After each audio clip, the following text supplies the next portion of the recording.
কয় ওয়াক্ত? এক ওয়াক্ত। এক ওয়াক্ত সাতছেন জীবনে আপনি হিসাব করছেন কোনদিন এক বছরে কয়েকটা নামাজ ফরজ? আমি করছি। নামাজ কয়েকটা ফরজ? আর সবাই বলেন না, এটা তো ক্লাস। আমরা সুখ দিতে পারি, ভালো বক্তা না, আমরা তরং বরং জানি না, এটা ক্লাস। আমি শিক্ষক, আপনারা ছাত্র, অসুবিধা আছে? দৈনিক কয় ওয়াক্ত নামাজ ফরজ? কেউ যদি মারা যায় কয় ওয়াক্ত ধরে কাফারা? 6 ওয়াক্ত। এই যে চাচা কিছু দেখছেন, বুড়া মানুষ ওয়াজ বলতে সব ব্যস্ত হয়ে গেছে, আলহামদুলিল্লাহ। কাজা মানুষ মারা গেলে কয় ওয়াক্ত ধরে? আপনি যদি ভীতির নামাজ সব ধরেন, ফজর থেকে এশা ভীতির নামাজ 6 ওয়াক্ত নামাজ প্রতিদিন ধরেন, এক বছরে কয় দিন? আরে কোন না বাবা, ইংরেজি হিসাব আমার নাটা বাদ দিলাম। এক বছরে কয় দিন হয়? 6 দিয়া 365 দিনের গুণ দিলে 2190 ওয়াক্ত।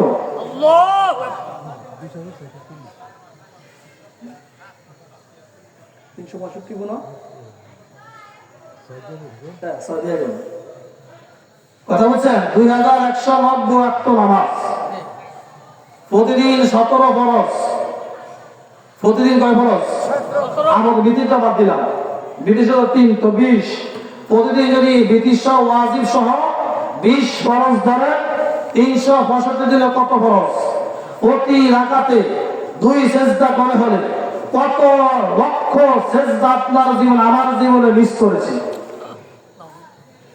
আমাদের সিদ্ধা গ্রামে যারা এখানে আছেন, এখানে আমাদের সিদ্ধা গ্রামে কিছু মানুষ আছে দেখবেন জিন্দিগি তো নামাজ পড়ে, এরকম আছে নি?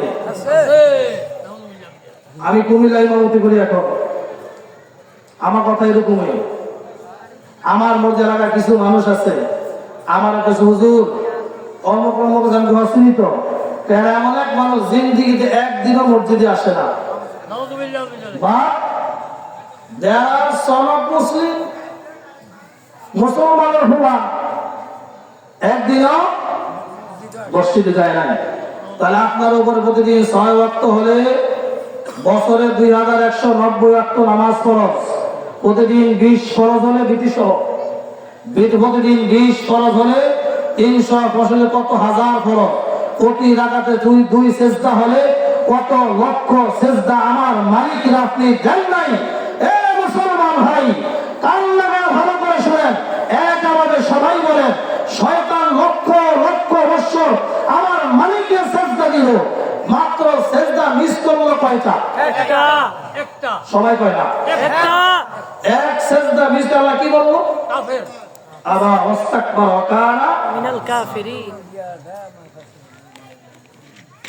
এরা আপনি বলেন ইবলিস শয়তান এক সেজদা মিস করার কারণে কাফের আল্লাহ বললেন? শুধু কাফের আল্লাহ জাহান্নামী বললেন? শুধু জাহান্নাম না, সবচাইতে বড় জাহান্নাম তাকে দেওয়া হবে। হে মুসলমান ভাই, আপনার জীবনে আপনি কত হাজার ওয়াক্ত নামাজ মিস করেছেন, কত হাজার রাকাত নামাজ আপনি মিস করেছেন, কত লক্ষ সিজদা আপনি মিস করেছেন। আল্লাহ রাব্বুল আলামিন এত বড় হুকুম লঙ্ঘন করার পরেও আপনি ফজরের সময় ঘুমতে উঠলেন, খিদা লাগছে, আল্লাহ নাস্তার ব্যবস্থা করলেন। দুপুরবেলা কাজ শেষ করার পরে জোহরের নামাজের সময় খাবারের দরকার, খাবারের ব্যবস্থা করলেন। আসরের পরে চা খাওয়া দরকার, আল্লাহ চায়ের ব্যবস্থা করলেন। এশার নামাজ হবে খাবারের ব্যবস্থা, তো আল্লাহ খাবারের ব্যবস্থা করলেন। বান্দা দিনের বেলা হাঁটাহাঁটি করবে, সূর্য আলো দরকার, আল্লাহ সূর্যের আলো দান করলেন। রাতে হাঁটবে, আল্লাহ চন্দ্রের দরকার, চন্দ্রের আলো আল্লাহ দান করলেন। আকাশটাকে আল্লাহ সুন্দর করার জন্য আল্লাহ তার গলাজি দান করলেন। বান্দা মাছ খাবে, আল্লাহ মাছ দান করলেন। বান্দা গোশত দরকার, আল্লাহ গরুর গোশত দিলেন। বান্দার মুরগি দরকার, আল্লাহ মুরগি দান করলেন। বান্দা পানি খাবে, আল্লাহ পানির ব্যবস্থা করলেন। বান্দার বাতাস, আল্লাহ বাতাসের ব্যবস্থা করলেন। এ মুসলমান ভাই, কমনি ভাবে চিন্তা করে দেখেন, ঘুমেতে ঘুটলে আলো দরকার ব্যবস্থা করলেন, খাবার দরকার ব্যবস্থা করলেন, বাতাস দরকার ব্যবস্থা করলেন, পানির দরকার ব্যবস্থা করলেন, দুপুরে খাবারের দরকার, রাতের খাবারের দরকার, আসর পর নাস্তা চা খাওয়া দরকার, সব কিছু ব্যবস্থা করলেন।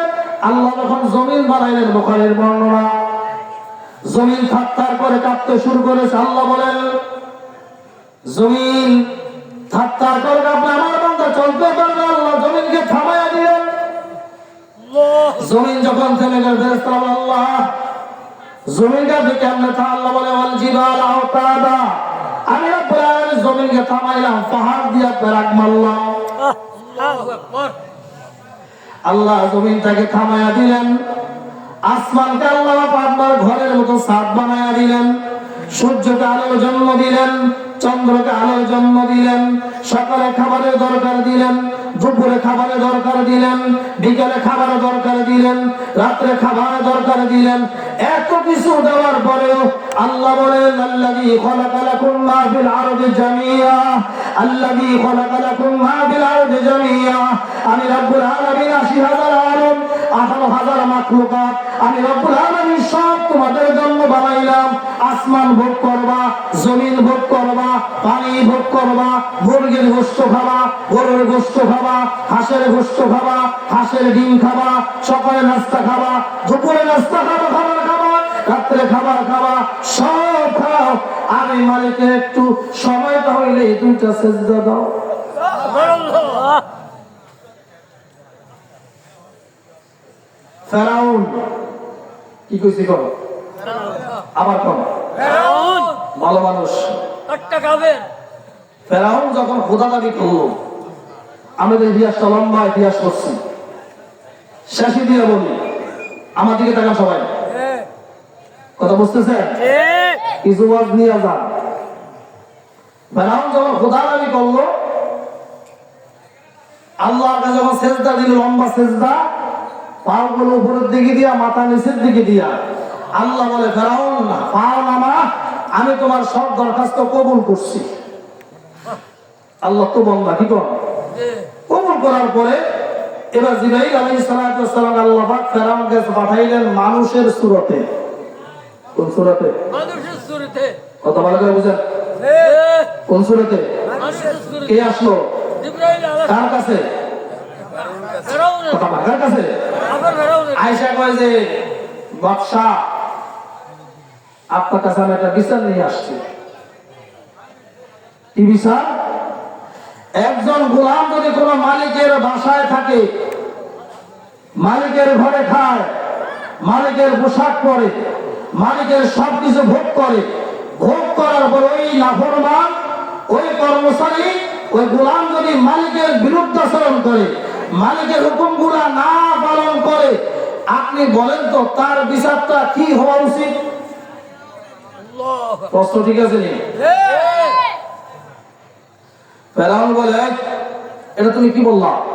সে তো বড় নাফরমান, মালিকের ঘরে থাকে, মালিকের সব খায়, মালিকের সব ভোগ করে, ভোগ করার পরে যে মালিককে মানে না, তার শাস্তি হলো নীল নদের মধ্যে ডুবাইয়া সুবাইয়া মারা উচিত।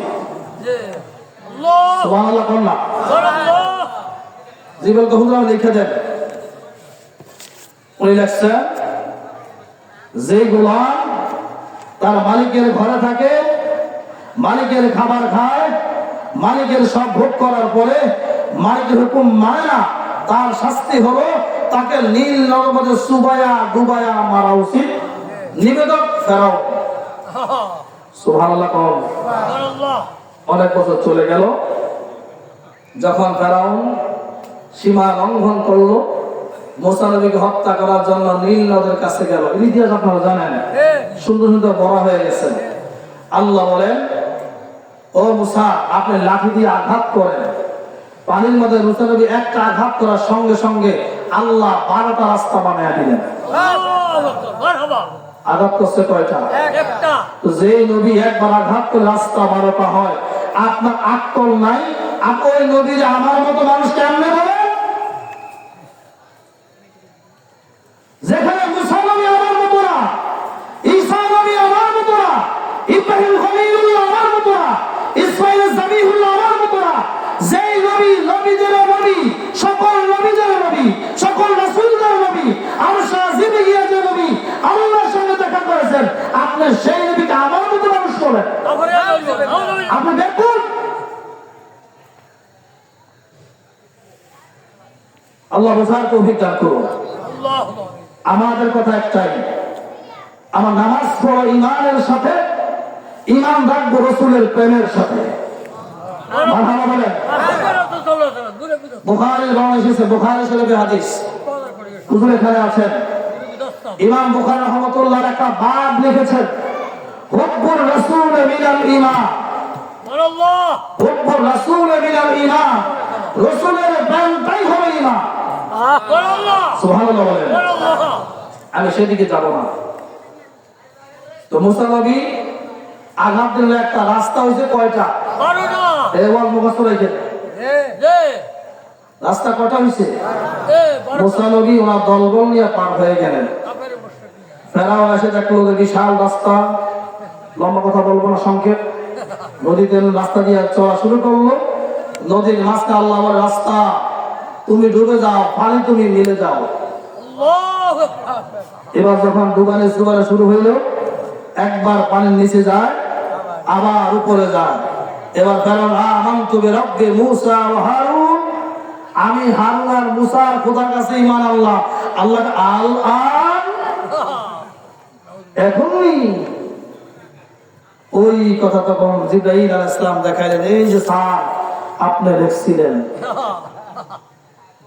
কাফের স্যার আপনি দেখছিলেন যেগুলা তার মালিকের বাড়ি থাকে, মালিকের সবকিছু ভোগ করার পর মালিকের মানে না, তার শাস্তি হলো নীল নদের মধ্যে ডুবাইয়া সুবাইয়া মারা উচিত। আপনি সেই গোলাম। তাহলে আপনি এবার বিবেকে চিন্তা করেন, আজকে সকালবেলা ঘুম থেকে আপনি উঠলেন, গতকাল সবাই ঘুমাইছেন না? যে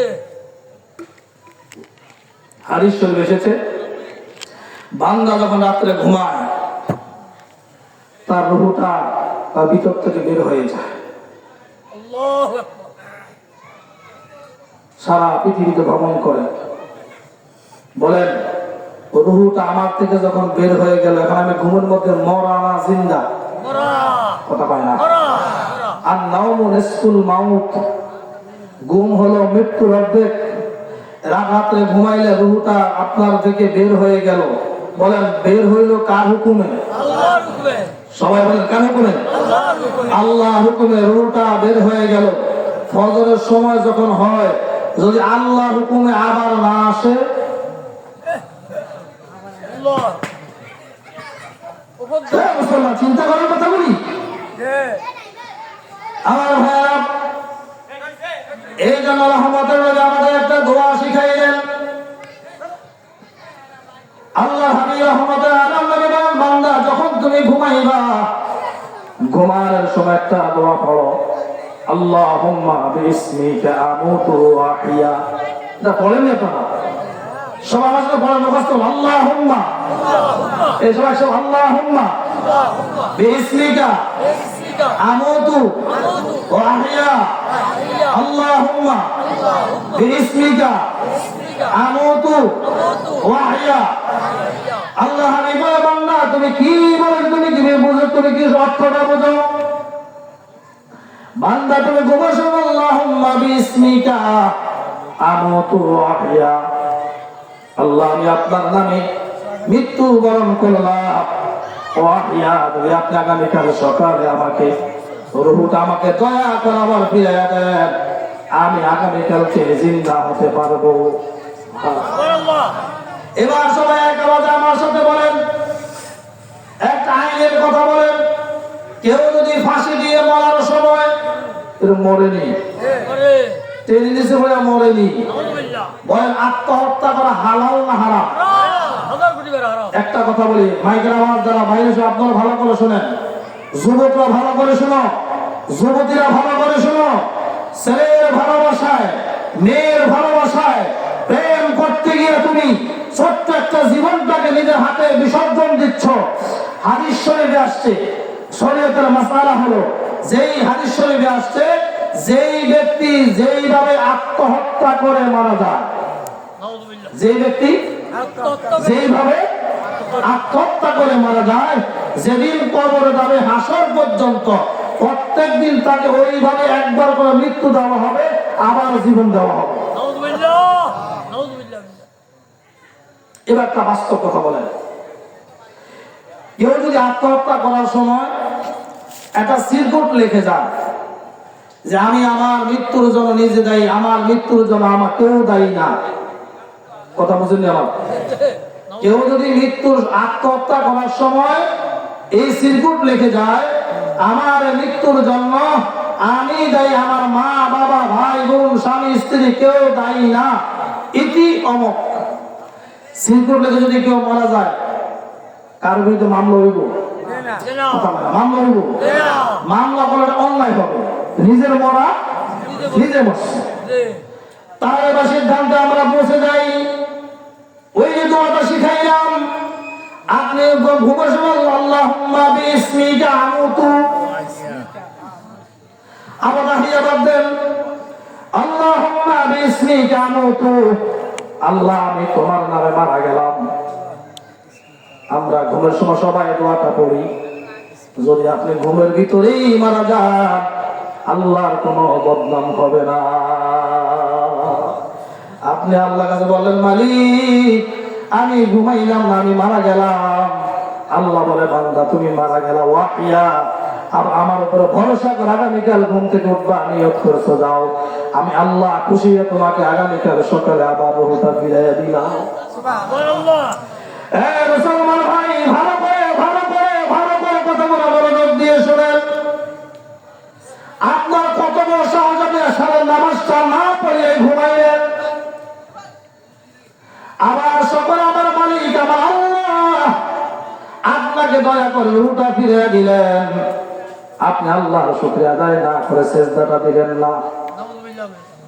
রহমতের নবী বলেন যে সাহাবীরা যারা ফজরের সময় নামাজগুলি আদায় করে, আল্লাহ নবী বলেন যে এই ব্যক্তি ফজরের নামাজ পড়ে ঘর থেকে বের হলো, সে যেন জান্নাতি একটা পতাকা নিয়ে ঘর থেকে বের হলো।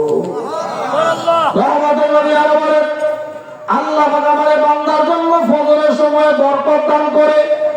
সুবহানাল্লাহ। যারা ফজরের নামাজ পড়ে তারা সব আল্লাহ পাকের হুকুম থেকে বরকত পায়, আর যারা ফজরের নামাজ পড়ে তারা বরকত পায় না। রাসূলুল্লাহ বলেন, কেউ যদি ফজরের নামাজ পড়ে ঘর থেকে বের হলো, সে যেন জান্নাতি পতাকা নিয়ে বের হলো। আর কেউ যদি ইচ্ছাকৃত ফজরের নামাজ মিস করলো, ফজরের নামাজ পড়লো না, সে যেন জাহান্নামের একটা পতাকা নিয়ে ঘর থেকে বের হলো। আওয়াজ করে সবাই বলেন নাউজুবিল্লাহ।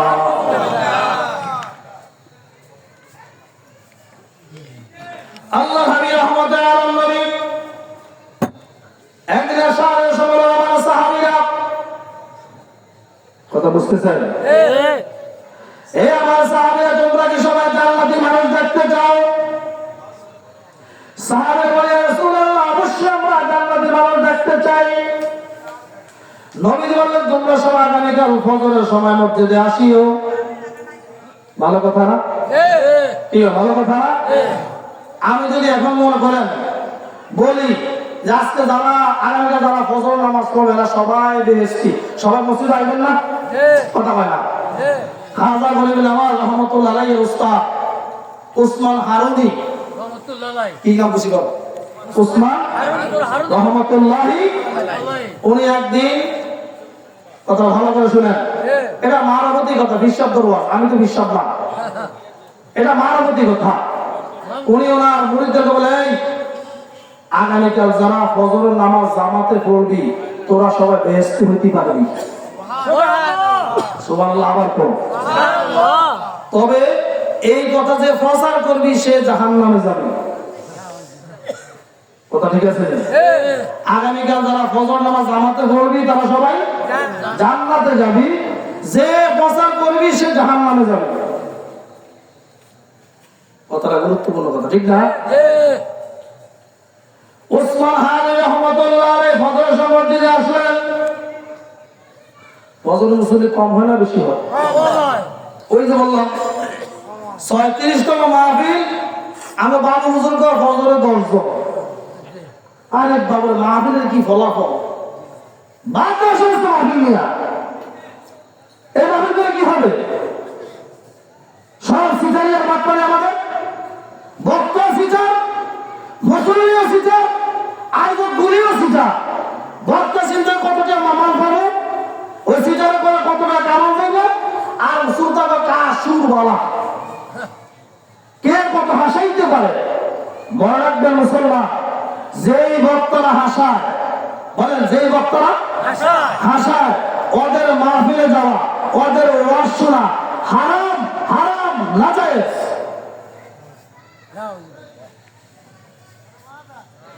ওসমান হায়ানি রহমাতুল্লাহ দেখলাম ফজরের সময় হাজার হাজার মুসল্লি, উনি নামাজ শেষ করে দেখে হাজার হাজার মুসল্লি। বললেন বাবারা তোমাদেরকে একটা কথা বলি। ভাই হুজুর বলেন। আমি বলছিলাম যে আগামীকালকে ফজরের নামাজ জামাত আদায় করবা, সবাই বেহেশতি হবা, যে প্রচার করবা সে জাহান্নামে হবে। কে প্রচার করেছো? কেউ ভয় দাঁড়ায় না। হাজা গরিবের আওয়াজ রহমতুল্লাহ আলাইহি হুজুর আমি প্রচার করেছি। আল্লাহু আকবার। কেন তুমি প্রচার করো? তুমি কি জানো না? আমি জানি। আমার চিন্তা হলো আমার মতো একজন মানুষ যদি আমি জাহান্নামে যাই কোনো অসুবিধা নাই, কিন্তু হুজুর আপনার কথা মতো, আপনি আল্লাহ বলে আপনার কথা মতো যদি আমি মানুষের কাছে প্রচার করে দেই, লক্ষ লক্ষ মানুষ যদি জান্নাতি হয়, আমার কোনো অসুবিধা, আমি একাই আল্লাহর জাহান্নামে যাব। আল্লাহ আমার ভাইরা, আল্লাহ হাবিব রাহমাতুল্লাহি আলাইহি নবী বলেন সাহাবীরা তোমরা কি সবাই জান্নাতি মানুষ দেখতে চাও? কথা খেয়াল আছে নি? এতটা কই যায় কি বিড়ি খাবেনি? নাউযুবিল্লাহ দরুদ শরীফ। আল্লাহুম্মা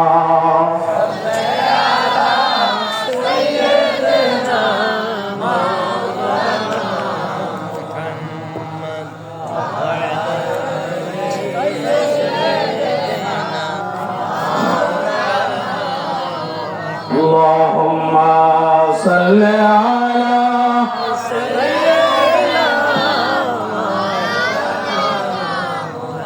وعلى آل سيدنا আল্লাহ হাবিব রাহমাতুল্লাহ আলাইহি সাহাবীরা রাদিয়াল্লাহু তাআলা তোমরা কি জান্নাতি মানুষ দেখতে চাও? সাহাবীরা ইয়া রাসূলুল্লাহ আমরা জান্নাতি মানুষ দেখতে চাই। নবীজি বলেন আগামীকাল সবাই ফজরের সময় আসিও। নবীজি ফজরের নামাজ পড়ালেন, দোয়া শেষ করে দিলেন। সব সাহাবীরা বসা, কেউ নামাজ থেকে বের হয় না। সুবহানাল্লাহ। সুবহানাল্লাহ একজন সাহাবী বলে ইয়া রাসূলুল্লাহ সাল্লাল্লাহু আলাইহি ওয়াসাল্লাম আমি একটা কথা বলার জন্য আমরা সবাই বসে আছি, কথাটা ভালো করে শুনেন। কি কথা? ইয়া রাসূলুল্লাহ আপনি গতকালকে বলছিলেন তো আপনি জান্নাতি মানুষ দেখাবেন, এখন তো আপনি জান্নাতি মানুষ দেখাইলেন না। কারা জান্নাতি? নবীজি বলেন সাহাবীরা রে যারা আজকে ফজরের নামাজ জামাত আদায় করেছো তোমরা সবাই জান্নাতি, জান্নাতি, জান্নাতি। সুবহানাল্লাহ সুবহানাল্লাহ। হাদিসে কুদসির মধ্যে আল্লাহ তাআলা বলেন, কথা খেয়াল আছে? আল্লাহর কথা ওয়াজে ভাগ থাকবে না। না আল্লাহর কথা আল্লাহ রাব্বুল আলামিন বলে ইয়া রাসূলুল্লাহ আপনার উম্মতকে আপনি বলেন, ইমানদার উম্মতকে আপনি বলে দেন আমার বান্দার মধ্যে কোন বান্দা যদি ইচ্ছাকৃতভাবে এক ওয়াক্ত নামাজ ছেড়ে দেয়, কয় ওয়াক্ত? এক ওয়াক্ত এক ওয়াক্ত নামাজ যদি কোন বান্দা ছেড়ে দেয়, আমি রব্বুল আলামিন তার থেকে আমি আমার দায়িত্বকে উঠাইয়া নিলাম। নাউযুবিল্লাহ দায়িত্ব থেকে উঠে দিলাম। একটা গরু মনে করে একজন সবসময় বান্দা পালে, কথা বুঝিনি আমার? রাগ করে মালিক দৌড়ে ছাড়বে, আপনি যে গরু নিয়ে যা, গরুর উপায় আছে না? না বলেন না বলে আমরা সবাই কার নজরে আছি? আল্লাহ বলেন সকাল নজরে আছি। আল্লাহ রাব্বুল আলামিন বলে ইয়া রাসূলুল্লাহ আপনার উম্মতকে আপনি বলে দেন কোন বান্দা যদি এক ওয়াক্ত নামাজ ইচ্ছা করে ছেড়ে দেয়, আমি রব্বুল আলামিন তার থেকে দায়িত্ব উঠে নিলাম। ও বান্দা তুমি আজ থেকে যা মনে চায় তাই করো, আমি রব্বুল আলামিন তোমার কোনো কাজের মধ্যে বাধা দেব না। قال رسول الله صلى الله عليه وسلم أول ما يحاسب العبد يوم القيامة الصلاة নবীজি বলেন কিয়ামতের দিন বান্দা আল্লাহ তাআলা তোমাদেরকে পাঁচটা প্রশ্ন করবেন।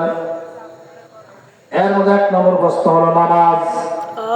এক নম্বর প্রশ্ন নামাজ ধরে বলেন রহমতের নবী বলেন এক নম্বর প্রশ্ন হবে নামাজ। তাহলে ঈমান কোথায় গেল? আল্লাহ হাবিব বলেন কবরে শুরু ঈমানের প্রশ্ন দিয়া মার রব্বুকা ওয়া মা দীনুকা ওয়া মান হাযাল রাজুল আল্লাযী বুইসা ফীকুম। তাহলে বোঝা গেল দুনিয়ার জমিনে কবরে যাওয়ার পরে প্রথম স্টেশনে হবে ঈমানের পরীক্ষা। মার রব্বুকা, তোমার রবকে রব্বি আল্লাহ বলে রব্বি ওয়া মা দীনুকা, দীনুল ইসলাম, দীনুল ইসলাম। ওয়া মান হাযাল রাজুল আল্লাযী বুইসা ফীকুম। রাসূলুল্লাহ আমাদের সবার কবরে থাকবেন। সুবহানাল্লাহ। সুবহানাল্লাহ জোরে বল। সুবহানাল্লাহ। আমার উস্তাদ এখানে বসা আছে, হুজুর বসা আছেন। ওমান হাযা আল্লাযী বুইসা ফীকুম। মুফাসসির কেরাম বলেন সাব্বাহা লিল্লাহি মা ফিস সামাওয়াতি ওয়া মা ফিল আরদ। আসমান জমিনে যা আছে সব আল্লাহ তাসবিহ পাঠ করেন। এখানে মা শব্দ কেন ব্যবহার করলেন? মুফাসসির কেরাম বলেন মা শব্দ আল্লাহ জন্য ব্যবহার করলেন। দুনিয়ার মধ্যে নির্বোধ বেশি, বোকা বেশি। কথা ঠিক কি? গরুর কি জ্ঞান আছে? জোরে গরুর জ্ঞান আছে, ছাগলের জ্ঞান আছে, পাখির জ্ঞান আছে। এই জন্য রব্বুল আলামিন বলেন আমার পৃথিবীর বান্দাদেরকে সৃষ্টি আমি আল্লাহ তিন সিস্টেমে খাবার দান করি। কয় সিস্টেম? তিন সিস্টেম। এক দলের বুদ্ধি আছে, আর এক দলের বুদ্ধি নাই, আর এক দল জায়গায় দাঁড়ায় থাকে। সবাই জানেন কি? এবার সবাই আওয়াজ করে বলেন আল্লাহ সৃষ্টির খাবারের সিস্টেম কয়টা আল্লাহ করেছেন? তিনটা। জোরে বলেন না। তিনটা। এক নম্বর আল্লাহ বলেন আমার একদম সিস্টেম হাঁটতে পারে না, চলতে পারে, সেটা হলো গাছ। আল্লাহ। গাছ হাঁটেনি, দে না। কথা বলে না। দে না। ছোটবেলা যখন আমি শাহপুরে যাইতাম বলাকাল স্টেশন থেকে ট্রেন দিয়া, দে। ট্রেন যখন চলতো ছোটবেলায় কি মনে হইতো? গাছ চলে। গাছও আনে, ঠিক নেই? আমি এই যে গাছ আনে কি লেগা বুঝাই তো না আমার। আমার ট্রেনে নামে দেখবে গাছ আগে জায়গাতে আছে। দে। সুবহানাল্লাহ বলে। সুবহানাল্লাহ। রব্বুল আলামিন বলে আমার একটা সৃষ্টি আল্লাহ হাঁটতে পারে না, চলতে পারে না, বলে সেই সৃষ্টির নাম গাছ। গাছ। কথা বলে না। গাছ। গাছ তরুলতা, গাছ হাঁটতে পারে না, চলতে পারে না, এক জায়গায় দাঁড়ায় থাকে। সিদ্ধার গাছ সিদ্ধলায়, নোহাটার গাছ নোহাটা, সাক্ষী পাড়া গাছ সাক্ষী পাড়া, হাজিগঞ্জের গাছ হাজিগঞ্জ, চাঁদপুরের গাছ চাঁদপুরে। আল্লাহ বলে গাছ যেহেতু চলতে পারে হাঁটতে পারে, বলেন গাছের সৃষ্টিকর্তা কে? বলবেন না আল্লাহ। আল্লাযী খালাকা লাকুম মা ফিল আরদি জামিআ। আমি রব্বুল আলামিন সব তোমাদের জন্য বানাইলাম। আল্লাহ বলে গাছ যেহেতু চলতে পারে না, হাঁটতে পারে না, আমি রব্বুল আলামিন গাছকে আমি তার জায়গায় দাঁড়ায় থাকবে। আমি আল্লাহ আসমান থেকে বৃষ্টি দিয়া খাবারের ব্যবস্থা করব, সুবহানাল্লাহ। শিকড় দিয়া পানির ব্যবস্থা করব, সূর্যের আলো দিয়ে আমি আল্লাহ তার জন্য খাবারের ব্যবস্থা করব। তাহলে কয় নম্বর সৃষ্টি গেল? ধরবেন না। দ্বিতীয় নম্বর সৃষ্টি হলো হাঁটতে পারে, চলতে পারে, ওটার নাম কি? পশু পাখি। কথা বলে না। পশু পাখি। হাঁটতে পারে, চলতে পারে, উড়াল দিতে পারে পাখি আর পশু। হাঁটতে পারে, চলতে পারে, উড়াল দিতে পারে, কিন্তু বুদ্ধি নাই। এজন্য পশু পাখি ব্যবসা করতে পারে না, পশু পাখি চাকরি করতে পারে না, পশু পাখি কারো বাড়িতে কাজ করতে পারে না, পারেনি। দে না। আল্লাহ বলেন তোমরা হাঁটতে পারো, চলতে পারো। সকালবেলা যখন তোমরা ঘুম থেকে উঠবা, আমি রব্বুল আলামিনের উপরে তাওয়াক্কুল করে তুমি ঘর থেকে বের হয়ে যাও। তুমি উড়াল দিয়া সিদ্ধা থেকে নোহাটা যাও, নোহাটা থেকে সাক্ষী পড়া যাও। বিদেশ থেকে বাংলাদেশে আসো, বাংলাদেশ থেকে দূরে যাও, তুমি উড়াল দিবা, ঘর থেকে বের হয়ে যাওয়া। তোমার যেহেতু ব্যবসা করার বুদ্ধি নাই, চাকরি করার বুদ্ধি নাই, কাজ করার শক্তি নাই, বুদ্ধি নাই, আমি রব্বুল আলামিন তোমার জন্য আসমান থেকে স্পেশালি খাবারের ব্যবস্থা করব। সুবহানাল্লাহ। কয় প্রকার গেল? দুই প্রকার। কথা বুঝেননি আমার? দে। তিন প্রকার আশরাফুল মাখলুকাত, সৃষ্টির সেরা জীব।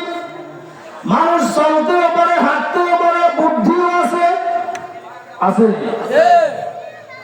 এই জন্য আল্লাহ বলেন ও আমার মানুষেরা, ও আমার সৃষ্টি মানুষ, আমি আল্লাহ তোমাদেরকে ওয়ালাকাদ কাররামনা বানি আদম, আমি রব্বুল আলামিন তোমাদেরকে শ্রেষ্ঠ বানাইলাম, দামি বানাইলাম, সম্মানী বানাইলাম। এক আওয়াজে সবাই বলেন মানুষের ইজ্জত সম্মান কে বাড়াইয়া দিলেন? আল্লাহ। বলে বলেন আল্লাহ বলে বান্দা তুমি হাঁটতে পারো চলতে পারো বুদ্ধি আছে এজন্য তুমি ফাও খাবার সুযোগ নাই ফাও খাবার চাকরি করো ব্যবসা করো মানুষের বাড়িতে কাজ করো ভ্যান চালাও রিক্সা চালাও ট্রেন চালাও বাস চালাও মানুষের বাড়িতে কাজ করো চাকরি করো ব্যবসা করো তুমি ঘর থেকে বের হয়ে যাচ্ছে খাবারের জন্য রিজিকের জন্য চাকরি চাও কাজের জন্য বের হয়ে যাও কাজের জন্য তুমি বের হয়ে যাও কর্ম করে খাও ফাও খাওয়ার কোন সুযোগ এরপর একদল সমাজের মধ্যে ফাও খাওয়ার আছে না নাই কোন দল কমক দল দলটা ক্ষমতা আসলে কোটি কোটি টাকা আছে না নাই রাজনীতিবিদ অধিকাংশ গুলা রাগ হয়ে না আমি কোনো দলের লোক না রাজনীতি অধিকাংশ গুলা চাকরিও নাই ব্যবসাও নাই কিন্তু কোটি কোটি টাকার মালিক ছাত্র দল করে যেই দলে হোক ছাত্র দল করে 5 কোটি টাকা দিয়ে বাড়ি করে টাকা পাইনি কই এক বেয়াদবের কথা আমি শুনলাম প্রতিমন্ত্রী নাম নিলাম প্রতিমন্ত্রী ছিল বাংলাদেশের লন্ডন মিলে 500 বাড়ি কয় বাড়ি একটু হুজুর ওয়াজ করছেন মহিলাকে হুজুর আমার জন্য দোয়া করে দেন আল্লাহ আমার বংশের মানুষগুলাকে লম্বা হায়াত দেয়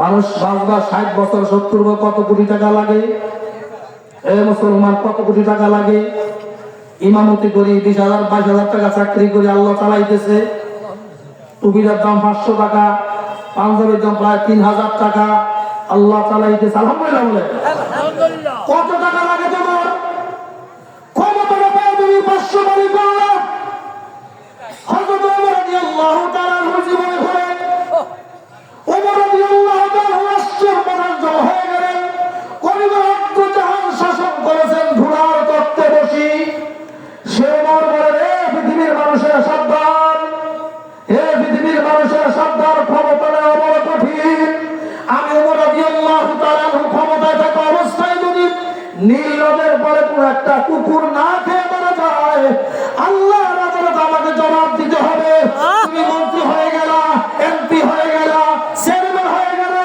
মেম্বার হয়ে গেলা সমাজের নেতৃত্ব পায় তুমি মানুষের জেলে বাড়ান্নি খাও তাহলে নামাজ দিয়া কি হবে এই রোজা দিয়া কি হবে আল্লাহ নবী বড় ভয়ঙ্কর কথা বলেছেন রহমতের নবী বলেন কোন উম্মত যদি 1 বিঘত জমি কারো জোর করে দখল করে এরকম আল্লাহর ওই আমাদের সিদ্ধা গ্রামে আছে না নাই আল্লাহ হাবিব বলেন কেউ যদি কোন মানুষের 1 বিঘত জমি জোর করে দখল করে নবীজি বলে পৃথিবীর পূর্ব থেকে পশ্চিম এই বিশাল সীমারেখা আল্লাহ পাক 7 কবর জমিনে মাটি উঠায়া কিয়ামতের দিন তার গলার মধ্যে ঝুলাইয়া দিবে এত সহজ তুমি ক্ষমতা পাইলা দলটা ক্ষমতা না যাইতে এখন চান্দাবাজি আছে না নাই কতগুলা হুজুরের মাইক বন্ধ করে দাও অসুবিধা নাই জবান বন্ধ করে অসুবিধা নাই গলাটা কাইটটা জবান করে দাও অসুবিধা নাই কিন্তু আমাকে হক কথা বলতেই হবে আল্লাহ নবী সাহাবী ওমর রাদিয়াল্লাহু তাআলা কঠিন কথা বলেছেন আমি ওমর ক্ষমতায় থাকা অবস্থায় যদি নীল নদের পারে বলে নীল নদের মধ্যে পানি আছে না নাই এরপর উনি বলেন যদি নীল নদের পারে কোন একটা কুকুর পানি না খেয়ে মারা যায় আমি ওমর ক্ষমতা থাকা অবস্থায় যদি নীল নদের পারে একটা কুকুর পানি না খেয়ে মারা যায় আমি ওমর কিয়ামতের দিন আল্লাহর আদালতে আসামি হয়ে যাব আপনি ক্ষমতাটা পায়া রাষ্ট্রের সম্পদ মানুষের সম্পদ যেমনি পাইলেন এমনি খাইলেন মনে রাখবেন মুসলমান ভাই একটা সূক্ষ্ম কথা বলে যে যুবকরা ভালো করে শুনুন শীতকাল আসার পরে আমার এলাকার যুবকেরা রাত্রে র্যাকেট খেলে বগা দিয়া কারেন্ট নামায়া বগা দিয়া বগা বুঝুন তো কারেন্টের লাইনের লগে বগা দিয়া কারেন্টের লাইন নামায় আপনারা র্যাকেট খেললেন ফুটবল খেললেন ক্রিকেট খেললেন আসেনি আবার কেউ আছে মাহফিল করাইবার বকা দিয়া সুরালার নামায় আছে না নাই? বলেন এই সরকারের সম্পদের মালিক কারা? সবাই কথা কয় না? সবাই ওয়াকিল হুজুর পকেট থেকে আমি 500 টাকা চুরি করলাম, একজনের হক নষ্ট করলাম, উনি বলবো যাক আমার কাছে আমি মাফ করে দিছি, না করলে আমি জবাব দিতে হবে। কিন্তু যারা কারেন্ট লাইন থেকে বকা দিয়া এইভাবে কারেন্ট নামায় মাহফিল করেন, কারেন্ট নামায় বিয়ার অনুষ্ঠান করেন, আসেনি? আছে বলবেন? আছে কারেন্ট নামায় মাহফিল করলেন ভালো কাজ, হুজুর অসুবিধা কি? আমার এক ওস্তাদ ক্লাসে বলছিল, কইতাম যে এক লোক জিনা করে ধরা খাইছে, নাউজুবিল্লাহ ভালো কাজ না খারাপ? খারাপ দিছে মাই, রাখেন মারেন, আমার উদ্দেশ্য ভালো, কষ্ট কি? দিনা কষ্ট কি? দিনা ভালো কাজ না খারাপ? খারাপ তো আমার উদ্দেশ্য মারা, নাউজুবিল্লাহ তোমার তাই করলে আমি হুজুরে মারেন না মারা। আমি জিনার উদ্দেশ্য হলো আমি জিনা করা মহিলা থেকে একটা ছেলে হবে, ছেলে বড় হওয়া মাদ্রাসায় পড়বে, আলেম হবে, হাফেজ হবে, মানুষের ওয়াজ করে শোনাইব।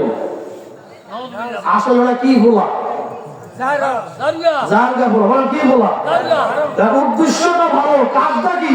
খারাপ হ্যাঁ মুসলমান ভালো করে শোনেন, যদি আপনি মনে করেন হুজুর মাহফিল করে অসুবিধা কি, তবে যারা সন্তানের মতো হবে, ছেলে আলেম হবে, হাফেজ হবে, কিন্তু জিনা করছি, তো জিনার সন্তান হালাল হয়ে যায়, জায়েজ হয়, আপনি বগা দিয়া লাইন লাগায়া মাইক চালায়া মাহফিল করাও জায়েজ হবে, বিয়ের অনুষ্ঠান করাও জায়েজ হবে, ক্রিকেট খেলাও জায়েজ হবে।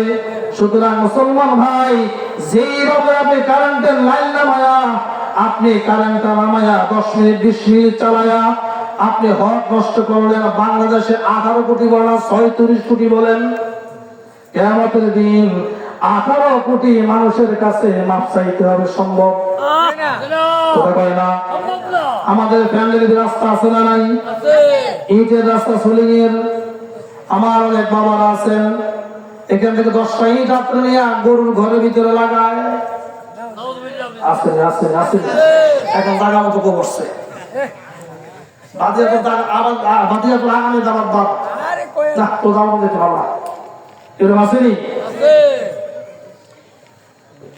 আমরা ভাবছেন কি টিটু মামুর ইট লাগাইছে, কথা বলে না, সফল চেয়ারম্যান লাগাইছে, এর সফল চেয়ারম্যান 5,000 টাকা, সফলের বাপের টাকা এটা, প্রত্যেকটা ইটের মালিক হইল জনগণ। যদি 18 কোটি মানে 18 কোটি, যদি বলেন বেশি আরো বেশি, আবার কেউ কেউ 35 কোটি করেন, বিএনপি সব আমার লগে আছে, আওয়ামী লীগ সব আমার লগে আছে, 18 কোটি করে 36 কোটি করে যত মানুষ আছে, একটা ইটের দাম, একটা